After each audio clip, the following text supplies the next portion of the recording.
তো বাপেরা চলে আসে, নারীদেরকে ইসলাম কি মর্যাদা দিয়েছে এই বিষয়ে দু একটা কথা বলে দেবো।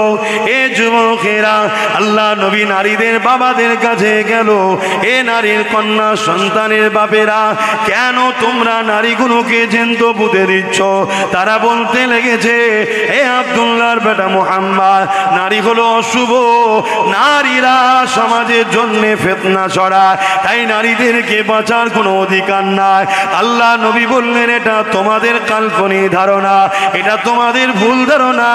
আমি রাসূলুল্লাহকে যিনি পাঠিয়েছে সেই মহান স্রষ্টা আল্লাহ, যিনি মায়ের গর্ভে পুত্র সন্তান দেয়, যিনি মায়ের গর্ভে কন্যা সন্তান দেয়, কে কন্যা হবে কে পুত্র হবে এটা তো মহান স্রষ্টা তৈরি। এতে নারীদের কি অধিকার আছে, নারীদের কি দোষ রয়েছে? তবে শুনে রেখে দাও, মহান স্রষ্টা জানিয়েছে, কারো ঘরে যদি প্রথম কন্যা সন্তান হয়, এর মানে ওই নারীর আব্বাকে জান্নাতের শান্তির পয়গাম দেয়া হয়। আল্লাহ নবী আরো জানিয়ে দিলে, এ নারীর বাপেরা, তোমাদের ঘরে যদি একটা দুটো তিনটে পর পর কন্যা সন্তান হয়, এই তিন সন্তানের বাবা যদি ওই কন্যাগুলোকে উচ্চ শিক্ষা দিয়ে এমন করে তাকে পাক পবিত্র রেখে তার বিবাহ যদি দিয়ে দিতে পারে, ওই তিন কন্যার বাবা আর আমি রাসূলুল্লাহ আল্লাহর জান্নাতে পাশাপাশি থাকিব। আরো জোরে বলুন সুবহান। নারীদের কত সম্মান! একটা নারী একটা জান্নাত, একটা নারীকে একটা জান্নাত। নারীর পায়ের তলায় শ্রেষ্ঠ জায়গা, যার জন্য সবাই আছে, আজ আছে জান্নাতের। কি গো, কেউ এখানে আছেন নাকি জান্নাত যাওয়ার শখ নেই? এ আছে কেউ? প্রত্যেকেরই শখ জান্নাত জান্নাত জান্নাত। ওই জান্নাতকে আল্লাহ নারীর পায়ের তলায়, অর্থাৎ মায়ের জাত মায়ের পায়ের তলায় রেখেছে। জোরে বলুন সুবহানাল্লাহ। আরো জোরে বলবেন না সুবহানাল্লাহ? তবে এখানে একটা কথা বলতে লাগে, বলবো। আমাদের সমাজে একটা প্রবাদ বাক্য আছে, আর বাক্যটা প্রবাদ নয়, সত্য, যে বাপকে মেয়েরা বেশি ভালোবাসে, বাপকে কন্যারা বেশি বলুন বলুন বলুন ভালোবাসে। এটা কথাটা সত্য। কিন্তু আমি একটা কথা বলবো, এটা শোনার পর একটু অবাক হবেন না তো? বেশিরভাগ বাপ জাহান্নামে যাবে এই কন্যাদের জন্যই। বেশিরভাগ বাপ জাহান্নামে যাবে এই কন্যাদের জন্য। মুখ বেঁকিয়ে সেলফি তুলে যা ছাড়ছে, ওই বাপগুলো সব জাহান্নামে যাবে। যদি বলেন আমি তো ছাড়ি না, এ আব্বা আপনি ছাড়েন না তো কি হয়েছে? আপনি ওর গার্জেন না? কিয়ামতের দিন পুরুষদের জান্নাত যাওয়া বড় সহজ হবে না, নারীদের জান্নাত যাওয়া বড় সহজ। নারীকে শুধু তার বিষয়ে জিজ্ঞেস করা হবে, বলো তুমি আমাকে কেমন ভাবে মেনেছিলে, তুমি আমার হুকুম স্বামীর খেদমত কেমন ভাবে করেছিলে, বলো বলো তুমি কি কি করেছিলে, তোমাকে জিজ্ঞেস করা হবে। আর পুরুষকে কি জিজ্ঞেস করা হবে? তুমি নামাজ পড়েছো, রোজা রেখেছো, হজ করেছো, তার বিষয়ে সব জিজ্ঞেস করা হবে। সে যদি সব 100% শিওর হয়ে যায়, এরপরে বলবে আল্লাহ যায়, আল্লাহ বলবে না দাঁড়া, তোর ছেলে ঠিকভাবে চলেছিল কি বল। আল্লাহ ওকে জিজ্ঞেস করেন না, তুই তো গার্জেন, বল। যদি ছেলে বদমাশি করে, বাপ ছেলে ধরা পড়ে যাবে। কেন?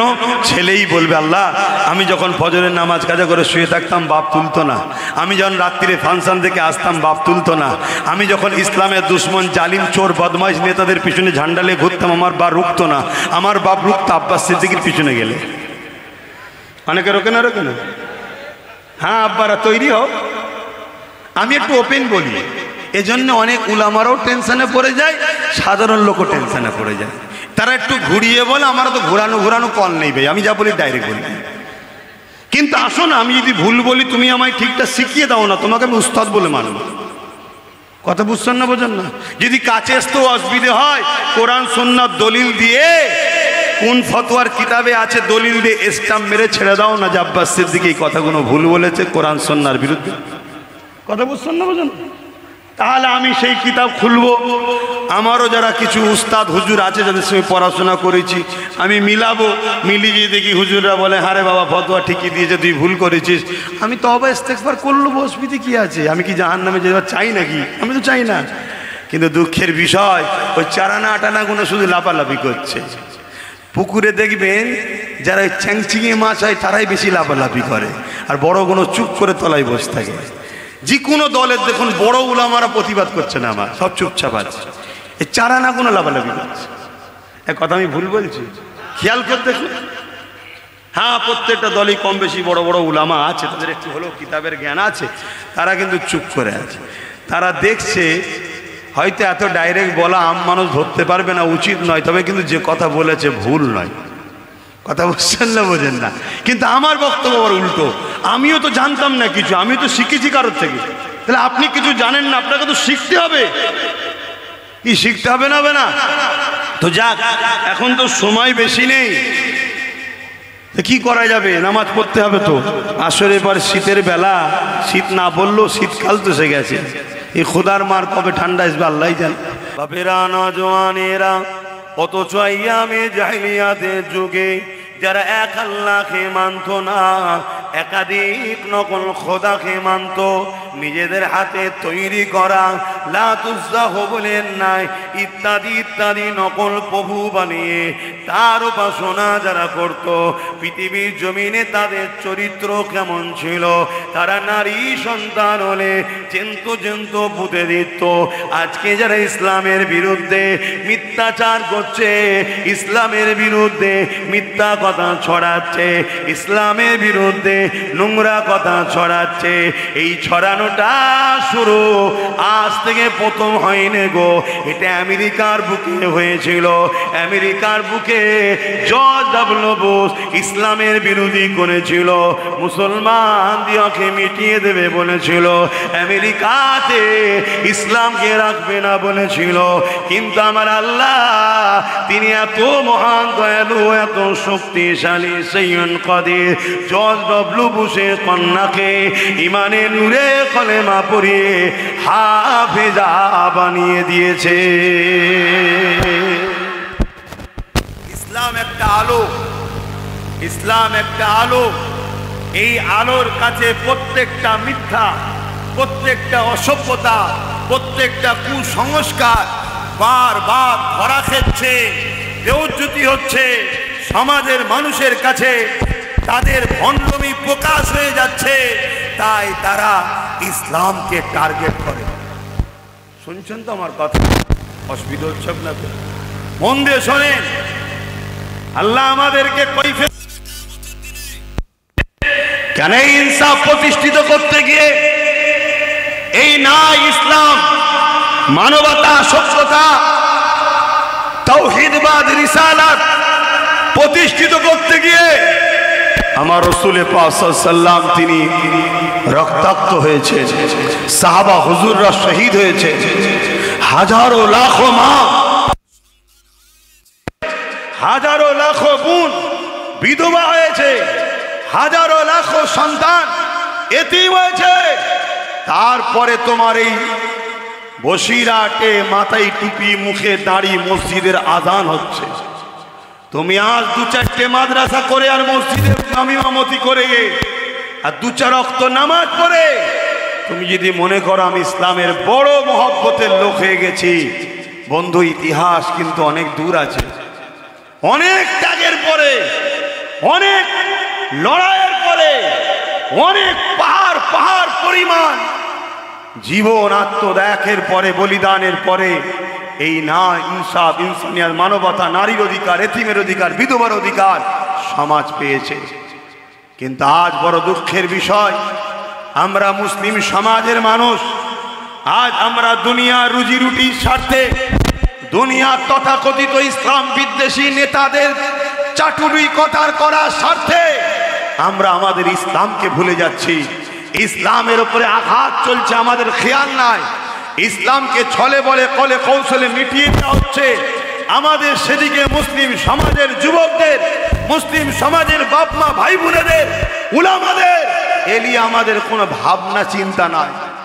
মনে রাখবেন, আমার আল্লাহ তার দিনের জন্য যথেষ্ট। যে আমেরিকা ইসলামকে মিটাতে চেয়েছিল, যে ইউরোপ দুনিয়া ইসলামকে মিটাতে চেয়েছিল, তারাই আজকে বলছে আগামী 40-45-এর মধ্যে ইউরোপ দুনিয়া সংখ্যাগুরু হবে ইসলাম। জোরে বলুন সুবহানাল্লাহ, আরো চিৎকার দিয়ে বলুন সুবহানাল্লাহ। তো ভাইয়ের আমার, মনে রাখবেন আজ ইসলামের ওপরে আঘাত দিবার কারণ একটাই, এরা আতঙ্কে, এদের ভণ্ডমির দোকান বন্ধ হয়ে যাচ্ছে ইসলামের জন্যে, তাই এরা ইসলামের ওপরে আঘাত দিচ্ছে। কখনো মিডিয়ার মাধ্যমে মিথ্যাভাবে, কখনো সিনেমার মাধ্যমে, কখনো এই সকল মানবরূপী রাজনীতির নেতা সুরাতে পশু, এরা নিজেদের রুজি রুটি, মানুষের চাকরি, দেশের কথা ভাবার এদের সময় নেই। এরা শুধু ইসলামের বিরুদ্ধে লাগিয়ে সমাজের বুকে একটা ফিতনা, ফাসাদ, অশান্তি তৈরি করার একটা পরিকল্পনা করে ইসলামের বিরোধী করছে। এই সবার পিছনে একটাই কারণ, এরা ইসলামকে ভয় করছে, ইসলামের সত্যের কাছে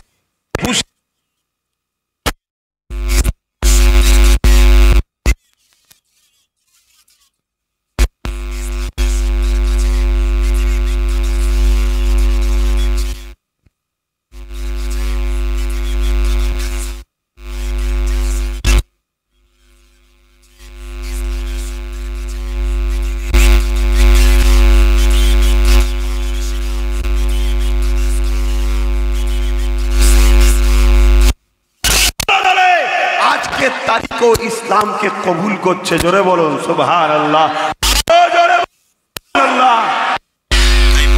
আকবর, জালিম, ফেরাউন, উদবা, সাইবা, এজিদ, নমরুদ, এরা ভাবছে ইসলাম যদি মাথা তোলে তাহলে আমরা যে মানুষের প্রভু হয়ে থাকতে চাই, এ প্রভুত্ব আমাদের থাকবে না। আমরা যে মানুষকে জুলুম করে আমাদের কৃতদাস দাসী বানিয়ে রাখি, এ দাসত্ব প্রথা মানুষ মানবে না, আমাদের জুলুমের সাম্রাজ্য চলবে না। যেটা আবু জেহেল ভেবেছিল, আজকের আবু জেহেল গুলো সেটা ভাবছে। তাই কোনো বক্তা যখন নামাজ, রোজা, দাড়ি, টুপির কথা বলে, এলাকার মুনাফিক মুসলমান হোক আর ইসলাম বিদ্বেষী প্রকাশ্য দুশ্মন হোক, তখন বলে ওই বক্তাটা ঠিক আছে।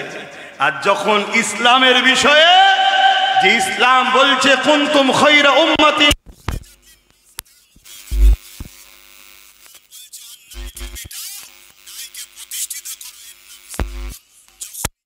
আলোচনা করে, তখন এরা বলে ওই বক্তা এনো না, ও তো রাজনীতি করে। সরল পিরান নিরীহ মুসলমানদেরকে বোঝায়। এতেও যখন চিড়ে ভেজে না, তখন কি বলে, ওর অজকে কাটিং করে ছড়া সমাজে, এখান থেকে নালে, ওখান থেকে হ্যাঁ লে, এখান থেকে বললে, এখান থেকে এইলে, এরকম কাটিং করে জোড়া যায় না, যায় না? হ্যাঁ, জোরে বলুন। তারপরে নতুন করে আবার তো একটা নতুন অ্যাপস বেরিয়ে গেছে, এআই। অতএব এআই করে ফটোকে এডিট করে সমাজের বুকে ওই সকল উলামাগুলোকে সাধারণ মানুষের কাছে প্রমাণ করার চেষ্টা কর এরা বিজেপির সাথে আছে।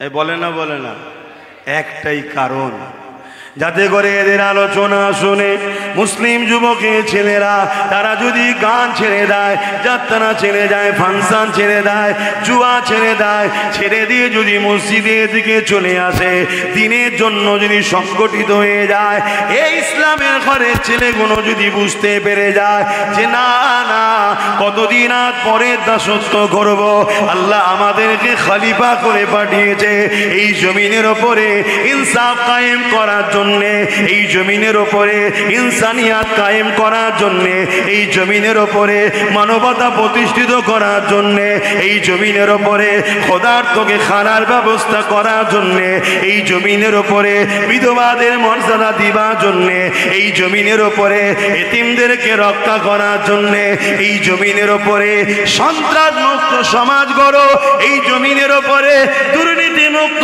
সমাজ গড়ো, এই জমিনের ওপরে চোর মুক্ত সমাজ গড়ো, এই জমিনের ওপরে দুর্নীতি মুক্ত সমাজ গড়ো, এই জমিনের ওপরে অত্যাচার মুক্ত জবাব সমাজ গড়ো। আমি আল্লাহ, এই জমিন আমার, আমি তোমাদেরকে খলিফা করে পাঠিয়েছি, তোমরা জমিনে আমার নাই প্রতিষ্ঠিত করবে, এই হুকুম আল্লাহ আমাদেরকে দিয়েছে। যদি উলামারা বলে দেয় আর যুবকরা যদি জেনে যায়, জেনে কি যদি বলতে লাগে দুর্নীতিবাজদের সাথে আমরা নাই, জালিমদের সাথে আমরা নাই, খুনিদের সাথে আমরা নাই, চিটিংবাজ প্রতারণাকারীদের সাথে আমরা নাই, মসজিদ মাদ্রাসা দুশমনদের সাথে আমরা নাই, যারা আমাদেরকে খেলা মেলা দিয়ে আল্লাহ ভুলিয়ে রসুল ভুলিয়ে জাহান্নামে নিয়ে যেতে চাইছে তাদের সাথে আমরা নাই। আমরা দুনিয়াদারি করব, ব্যবসা করব, কারবার করব, রাজনীতিও করব, কিন্তু আল্লাহ রসুলের বিরুদ্ধে গিয়ে নয়, আল্লাহ রসুলকে ভালোবেসে করব। যে কারবারে আমার আল্লাহ রসুলের বিরোধী হয় ওই কারবার আমি করব না। যার সাথে করলে আল্লাহ রসুলের বিরোধী হয় তার সাথে আমি করব না। যে দুনিয়াদারি করতে গিয়ে আল্লাহ রসুলের দুশ্মনী হয়ে যায় ওই দুনিয়াদারি আমি করব না। আমি ওই ব্যবসায়ীর সঙ্গে মিশবো না, আমি ওই নেতার সাথে মিশবো না, আমি ওই নেতার দল করব না যে নেতা নাকি আমার আল্লাহ রসুলের বিরুদ্ধে কথা বলবে, যে নেতা নাকি আল্লাহ রসুলের দুশ্মনদেরকে অ্যারেস্ট না করে সাহায্য করবে, যে নেতা নাকি এমন করে ক্ষমতার জোরে আমার মসজিদ মাদ্রাসা থেকে ইসলামকে মিটাবার জন্যে মাদ্রাসা থেকে শিক্ষক বন্ধ করে দিয়ে ওল্ডু জাতির মাদ্রাসা ভেঙে দিতে চাইবে, মুসলিম সমাজকে গরিব বানিয়ে ভিক্ষা দিয়ে তাকে পাপাচারের মধ্যে লিপ্ত করবে, এই পরিকল্পনা যে হুকুমত করবে তার সাথে আমি থাকবো না। এটা যদি উলামারা বলে দেয়, এই জাতি যদি জেগে যায়, আজকের ফেরাউনদের ঘরে নীল নদে ডুবে যদি মরতে নাও হয় অবশ্যই নিশ্চিন্তায় রাখেন রাত্রিরে টেনশনে হার্ট অ্যাটাক করে মরবে। শুনছেন তো নাকি? তাই সমস্যা এদের, এই অসুবিধা হচ্ছে আপনাদের। আমি কিছু কোরআন হাদিসের বিরুদ্ধে বলছি তো আপনার জানার বিষয় না। যদি আপনি মুসলমান হন, আপনি কি অন্য করে, আপনার তো দায়িত্ব আপনার দিন, আপনার রসুল, আপনার কোরআন, আপনার আল্লাহ, এটা তো ডিউটি আপনার। ও কিছু করার নেই, ও কিছু করার নেই, ও আগে ভাবতে হয়, এখন মরার সময় গালে পানি দিলে হয়? ও সবই বন্ধ। আমি নিজে বলছি, নিজে বুঝতে পারছি না কি হচ্ছে। এর থেকে পাড়ায় যে আচার বিক্রি করে, আমের আচার, কুলের আচার, চালতার আচার, বাবেরা নজওয়ানেরা ভুল আমাকে বুঝবেন না, এটা আমার ডিউটি, কিছু করার নাই। জুলুম দেখলে হাত দিয়ে রোখো, অন্যায় দেখলে হাত দিয়ে রোখো, অত্যাচার দেখলে হাত দিয়ে রোখো, ইসলামের ক্ষতি দেখলে হাত দিয়ে রোখো, মানবতার বিরুদ্ধে দেখলে হাত দিয়ে রোখো, ইনসাফের বিরুদ্ধে দেখলে হাত দিয়ে রোখো, সমাজে পাপাচার দেখলে হাত দিয়ে রোখো, রেপ হচ্ছে হাত দিয়ে রোখো, খুন হচ্ছে হাত দিয়ে রোখো। এ যুবকের হাতে যদি ক্ষমতা না থাকে মুখ দিয়ে প্রতিবাদ করো, যদি মুখে প্রতিবাদ না করতে পারো অন্তর থেকে অন্যায়কে ঘৃণা করো, জুলুমকে ঘৃণা করো, রেপকে ঘৃণা করো, অত্যাচারীদের থেকে দূরে সরে যাও। যদি এও না করতে পারো, আল্লাহ নবী বলছে ঈমান নাই। কি নাই? ঈমান নাই। এ যুবকেরা, তরুণেরা, বাবেরা, এ নবী পাকের প্রেমিকেরা, আজ আমার রাসূলুল্লাহ দিনের উপরে আঘাত হচ্ছে, প্রকাশ্য বলা হচ্ছে ইসলামে নাকি রেপ করাটা কোনো পাপ না। এ নিয়ে যদি আজ আমরা প্রতিবাদ না করি, এ নিয়ে যদি আমরা চিন্তা না করি, কার অনেক বড় আরো আঘাত দেবে, কার আরো অনেক বড় ক্ষমতা দেখাবে। কিন্তু দুঃখের বিষয়, এ বিষয়ে যদি কেউ আন্দোলনে নামে তাকে বন্দী করা হচ্ছে, এর বিরুদ্ধে কেউ বললে তাকে অ্যারেস্ট করা হচ্ছে। কিন্তু যে এত বড় একটা কথা বলল, যে কথাটা একটা ধর্মের বিরুদ্ধে যাচ্ছে, যে কথাটা সংবিধানের বিরুদ্ধে যাচ্ছে, তথাপি জালিমকে কিন্তু অ্যারেস্ট করা হচ্ছে না। কারণ একটা, যাদের বিরুদ্ধে বলেছে তাদের হাতে কিন্তু রাজ পাওয়ার নেই, রাজ পাওয়ারটা তাদের হাতে আছে যারা ইসলামকে মিটাতে চায়, তাদের হাতে রাজ পাওয়ার।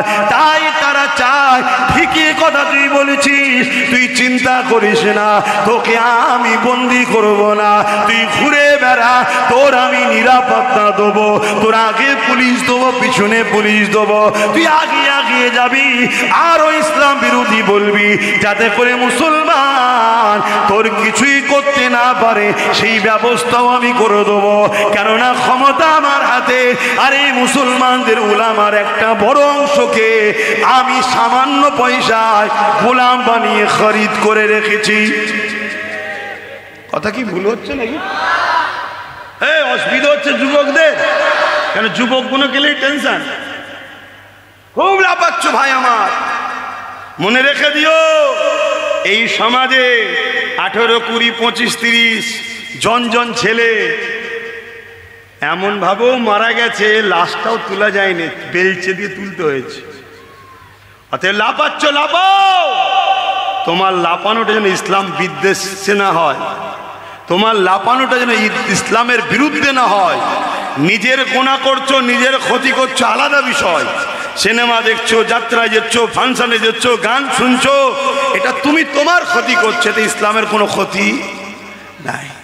কিন্তু কেউ ইসলামকে মিটাতে চাইছে, তুমি লাফালাফি তার জন্য করছো। তুমি বলছো স্টেজ ভেঙে দেবো, পুড়িয়ে দেবো প্যান্ডেল, এসব হচ্ছে না, হয়নি? তুমি খুব লাফাচ্ছ না? তুমি জানো তোমার নিঃশ্বাসটা ফুরোবার পরে কবরে 99টা সাপ হবে আর জাহান্নামের একটা গর্ত হবে, ওখানে পুড়তে কেমন লাগবে? হ্যাঁ, গাইজরি দেখাচ্ছ। তুমি একটু হুঁশ করে কাজ করো। যে ফেরাউনদের জন্য তুমি তোমার দিনের বিরোধী লাগছো, যে ফেরাউনদের জন্য তুমি তোমার দিনী ভাইদের বিরুদ্ধে যাচ্ছ, সময়টা মিটে গেলে ওই ফেরাউনরাই তোমাকে কিন্তু কতল করবে। ওই ফেরাউনরাই, যদিও তুমি ভেতরে ভেতরে তাদের ধর্মকে মেনেও না দিলাও, মনে রেখে দিও তারপরও ওদের জুতো হয়ে থাকতে হবে। কেন? তুমি জন্ম হয়েছে এই ঘরে, যদি যাও তাও সম্মান তুমি পাবে না। তার একটা চাক্ষুষ প্রমাণ বলে যাব। কে একটা রেজবি না কি একটা যেন, নামটা ভুলে যাচ্ছি, কোরআনের বিরুদ্ধে কেস করেছিল না কি, রেজা নাকি, কোরআনের বিরুদ্ধে একটা কেস করেছিল না সুপ্রিম কোর্টে, জানো? অনেক বছর হয়ে গেল, বেশ বছর 3-4 হয়ে গেল, নামটা ভুলে যাচ্ছি। ওই কি রেজবি না কিরম নাম, যাই হোক, কোরআনের বিরুদ্ধে কেস করেছিল। ও বেঈমান কেস তো করলো, আমার আল্লাহকে ইসলাম থেকে তাড়িয়ে দিল। তাড়িয়ে দিবার পর যেখানে গেল, কিছুদিন মিডিয়াতে তাকে নিয়ে হুড়োহুড়ি হলো, দেখো দেখো দেখো ইসলামের মানবতা বিরোধী কাজ দেখে ধর্ম ছেড়ে দিয়েছে, দেখো দেখো দেখো।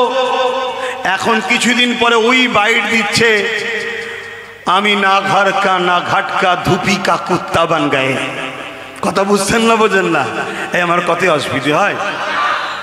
হ্যাঁ, আবার অনেক সাধুরূপী শয়তান বেরিয়েছে, এদের আবার বর্তমান নতুন করে এরা সভ্য হচ্ছে।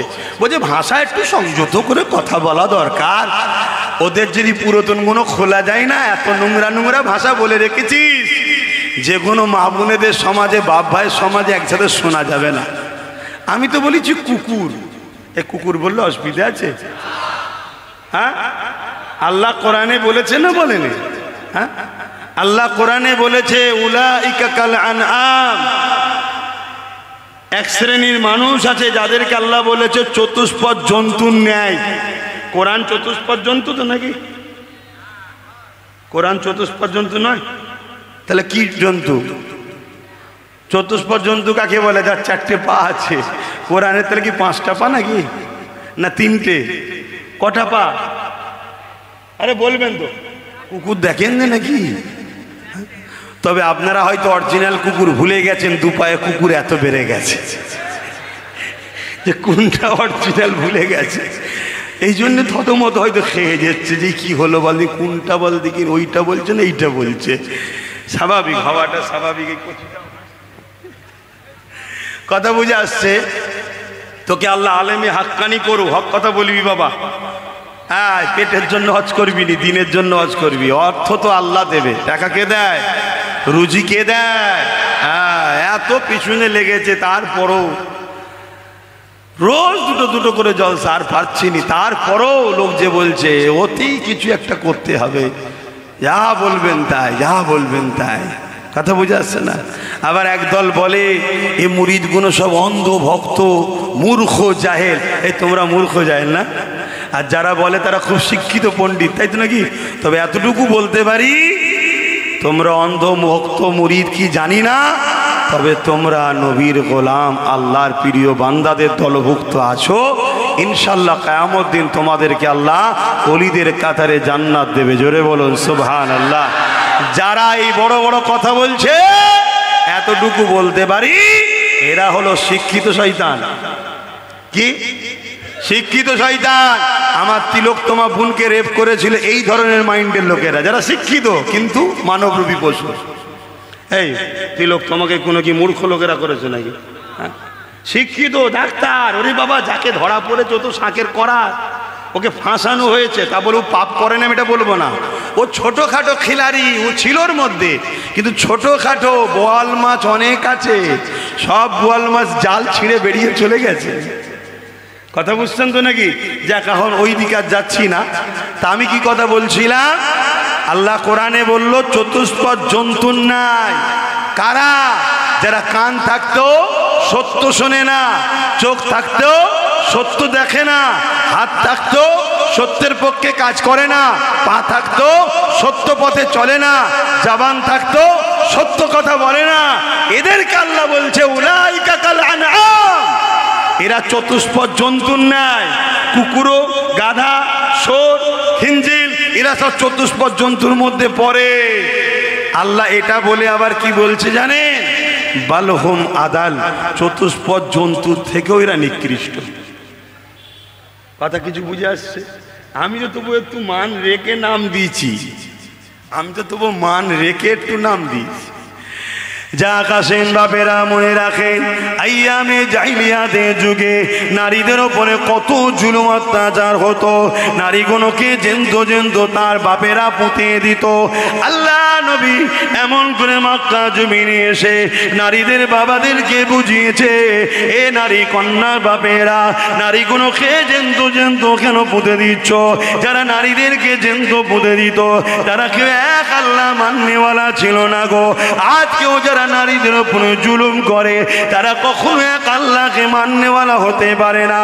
তার বাস্তব আপনি দেখো, আজকে দেখছিলাম এক সংগঠনের বড় নেতা রয়েছে, তার নিজের 4 বছরের কন্যার সঙ্গে জুলুম অত্যাচার করেছে।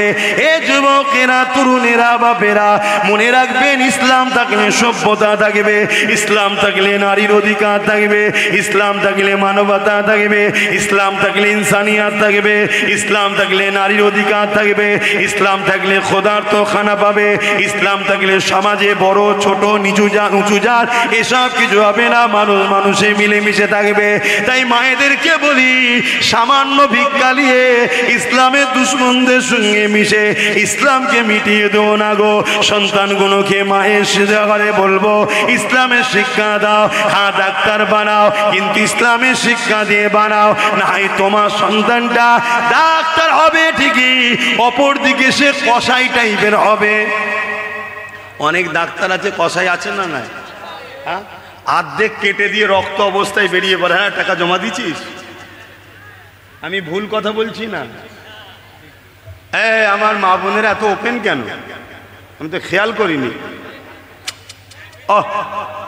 কি কথা? মায়েরা এক্ষুনি কেউ ফটো ছুড়ে দিয়ে বলবে, এই দেখো আব্বাস সিদ্দিকী বড় পীর সাহেব কি করছে দেখো। যে যা সুযোগ গেছে, আমি খেয়াল করিনি এতক্ষণ ভাই। আমি যখন খেয়াল করেছি এবার বলছি, আরে ভালোবাসার লোক কি সবাই নাকি? তারা একসাথে নিয়ে বসে হই হই করে তকবির দেবে, স্লোগান দেবে, সমস্যা নয়। সমস্যা তো আব্বাস সিদ্দিকীকে নিয়ে। কথা বুঝছেন না? তো যাক, যত আমার বিরুদ্ধে লাগবে আলহামদুলিল্লাহ, আমি মনে করি আমার জন্য এটা আল্লাহর পক্ষ থেকে রহমত। কেন আমি বুঝে বুঝে পা ফেলবো, আর বুঝে বুঝে পা ফেললে পাপাচার থেকে দূরেই থাকবো। কেন? আমার দুশ্মন অনেক, বুঝে কাজ করতে হবে। কি বল? তাহলে বাহানা হলো, চাপে পড়ে হলো, হাকিকাতে খারাপ থেকেই তো বাঁচছি নাকি? এটা আল্লাহর রহমতই বটে, ঠিক না বে? ঠিক গো? হ্যাঁ, আমরা বুঝি না। আমরা বিমার হলে মনে করি আমাকেই শুধু আল্লাহ দেয়। হ্যাঁ, পাশের ওই ছেলেটা কত বদমাইশি করে, ওকে দেয় না তো। আরে বোকা, আল্লাহ যাকে দুনিয়ায় যত ভালোবাসে তাকে আল্লাহ তত দুনিয়াতে পরীক্ষা নেয়। তোমাকে আমাকে যদি আল্লাহ ভালোবাসে বলো তাহলে পরীক্ষা নেবে, পরীক্ষা নেবে। দুদিনের দুনিয়া একটু ধৈর্য ধরো, সবর করো, মার খাও, জেল খাটো, অত্যাচারের সাথে হাত মিলিও না, ন্যায়ের পক্ষে থাকো। এতে যত যাই হোক তুমি ন্যায়কে ছেড়ো না, ইসলামকে ছেড়ো না, মানবতাকে ছেড়ো না, মনুষ্যত্বকে ছেড়ো না, ইনসানিয়াতকে ছেড়ো না। গরিবদেরকে ভালোবাসো, বিধবাদেরকে সম্মান মর্যাদা দাও, এতিমের অধিকার দাও। মনে রেখে দিও আমার আল্লাহ তোমাকে জান্নাতে উঁচু মাকাম দেবে। জোরে বলুন সুবহানাল্লাহ। আরে পরীক্ষার রেজাল্ট আউট হওয়ার পরেই চাকরি পেলে কি পেলে না, পাস করলে কি করলে না, তখনই ফাইসাল্লাহ হয়। এ দুনিয়া হলো পরীক্ষার জায়গা, এর রেজাল্ট আউট হবে সুম্মা নুফিকা উখরা ফাইযাহুম কিয়ামুন ইয়ানজিরুন ময়দানে মাশরে। শুনছেন? কামিয়াবি তো এখানে নয়, এখানে তোমাকে আমাকে কামিয়াবির জন্য প্রস্তুতি নিতে হবে। খাতার পেন দিয়েছে, লিখতে হবে। 2 ঘন্টা দুনিয়ার পরীক্ষায় মাস্টার সময় দিয়েছে, তুমি লিখবে কি গল্প করবে তোমার ব্যাপার। ফাঁকা খাতা জমা দিলে ফেল করবে, তুমি বেকার হবে। কিন্তু ঘন্টা পড়ে গেলে খাতা জমা নিয়ে নেবে।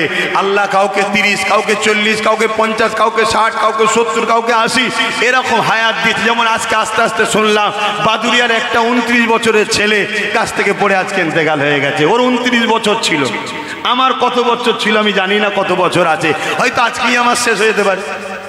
শুনছেন না শোনেন না? আমার জানা আছে? জানা নেই। যদি আজকে শেষ থেকে কালকে পর্যন্ত কেউ টেনে নিয়ে যেতে পারবে না। আর যদি এখনো বলে খোদা তোকে 50 রাখবো, অতদিন না থাকাই ভালো। কেন? বুড়ো হয়ে গেলে কেউ পাশে থাকে না, বুড়োদের কোনো দাম কেউ দেয় না। কথা বুঝে আসছে? তবে হ্যাঁ, যদি নবীর গোলাম বুড়ো হও, ও বুড়ো যত বাড়বে তত মূল্য বাড়বে। জোরে বলুন সুবহানাল্লাহ। হ্যাঁ, তুমি খেয়াল করে দেখো 108 বছরের মুফতি আজম মেজো হুজুরের যে সম্মান ছিল, আজকে ফুরফুরায় ওই সম্মান কারণে। কথা ভুল বলছি? কেন? ও বুড়ো হতে খারাপ নেবেন না, আবার এক্ষুনি এইলে আন্দোলন না হয় যে মেজো হুজুরকে বুড়ো বলেছে। আরে ওই খেয়ালে বলছি না, সে আমার দাদু হয়, কিন্তু আমার দাদু বুড়ো বয়স বাড়তে পারে, কিন্তু প্রকৃত নবীর গোলাম ছিল। প্রকৃত কি ছিল? নবীর গোলাম ছিল।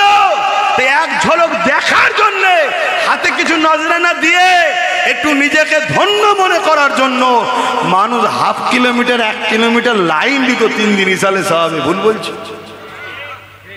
কেন? হুজুরের গোলাম। তো বুড়ো যদি হুজুরের গোলাম হয়, দাম এত বাড়ে। 800 বছর আগে চলে গেছে সুলতানে হিন্দ গরিবের নওয়াজের দাম যা, পুরো হিন্দুস্তানে এখন কোন মানুষের ওই দাম আছে? আমার দেশের প্রেসিডেন্টের আছে। আমার দেশের প্রেসিডেন্টও 1 জানুয়ারি চাদর নিয়ে পাঠায়, যাও বাবাকে একটু দাও, বাবা যেন খেয়াল রাখে। শুনছেন তো নাকি? ঠিক আছে, তার ভক্তি তার কাছে, কথা বুঝে আসছে। কিন্তু আমি হাকিকাতটা বুঝাচ্ছি। 850 বছর আগে সুলতানে বাগদাদ গৌসুল আজম খাজা আব্দুল কাদের জিলানী আল বাগদাদি 850 বছর চলে গেছে এই পৃথিবীতে। তুমি আমি গেলে লোক দেখো চেনে না, কে দিচ্ছে রে বাবা। কিন্তু গৌসুল আজমের কথা আজও কোটি কোটি কোটি মানুষ শোনার জন্য ঘন্টার পর ঘন্টা কাটিয়ে দেয়। জোরে বলুন সুবহানাল্লাহ, আরো জোরে বলেন। কারণ ইনারা প্রকৃত রসুলের গোলাম ছিল। শুনছেন তো? আর আপনাদেরকে বলে যায়, প্রকৃত রসুলের গোলাম যে হবে তার সাথে কখনো জালিম শাসকদের বন্ধুত্ব থাকতে পারে না। এটা মাথার মধ্যে রেখে দেন। আপনি মিলিয়ে নেন, আমার রসুলের পাক সাল্লাল্লাহু আলাইহি ওয়াসাল্লামের প্রথম সাহাবী হযরত আবু বকর সিদ্দিক জালিম মুসাইলামাতুল কাজ্জাবের সঙ্গে লড়াই হয়েছিল। শুনছেন? হযরত উমর ফারুক মসজিদে আকসাকে উদ্ধার করেছিল, রোমের শাসকের বিরুদ্ধে লড়াই হয়েছিল। চলে আসেন, আরেক তবকা নিভে চলে যায়। ইমামে আজম জালিম শাসকের সাথে লড়াই হয়েছিল। ইমামে মালিক জালিম শাসকের সঙ্গে লড়াই হয়েছিল। আপনাদের অসুবিধা হচ্ছে কেন? আমি কি বলবো? মাইকের অবস্থাও খুব খারাপ যে অন্য কিছু বলবো, এই কথা কোনো বলছে, কোনো কি শরিয়ত বিরুদ্ধে কথা হচ্ছে নাকি? চলে আসেন, সুলতানে হিন্দ গরিবে নওয়াজের সঙ্গে জালিম শাসকের লড়াই হয়েছিল না বন্ধু হয়েছিল? একটু বলবেন তো? আরে চলে আসেন, হতভাগা আকবরের বিরুদ্ধে আমার মোজাদ্দেদ আল পেশানির লড়াই হয়েছিল না বন্ধুত্ব ছিল? জোরে বলবেন তো? লড়াই হয়েছিল। চলে আসেন, আমার আপনার মুর্শিদ জবানার মুজাদ্দেদ সৈয়দনা আবু বকর সিদ্দিক আওলাদে রসুল দাদা হুজুর পীর কেবলা রহমাতুল্লাহ আলাইহির সঙ্গে শুনছেন ইংরেজদের সঙ্গে বন্ধুত্ব ছিল না লড়াই ছিল? আওয়াজ দিয়ে বলবেন। আজকের দিনও হক উলামা চিনার নমুনা বলে যাচ্ছি, বড় মুফতি সাহেব, বড় পীর সাহেব, বড় আল্লামা সাহেব, বড় পাগড়ি সাহেব, বড় জুব্বা সাহেব, বড় স্কলার সাহেব, বড় বুখারি পড়ানো সাহেব, সব সাহেব রেখে দিকে যাও। যদি জালিম শাসকের সঙ্গে কারো বন্ধুত্ব থাকে, জানবেন এ উলামা দুনিয়াদার উলামা, এ উলামা ওয়ারাসাতুল আম্বিয়া নয়। ওয়ারাসাতুল আম্বিয়ার সঙ্গে কখনো জালিম শাসকের বন্ধুত্ব থাকতে পারে না, দুশ্মনী থাকবেই। এক কথা শুনছেন তো নাকি? এটা বলে গেলাম, মিলিয়ে না। যদি মানার হয় মানবেন, না মানার হয় আপনার কবরে তার আমি জবাব দেবো না, আপনি দেবেন। আমার ডিউটি হক কথা বলতে হবে, নাই আল্লাহ আমায় ধরবে।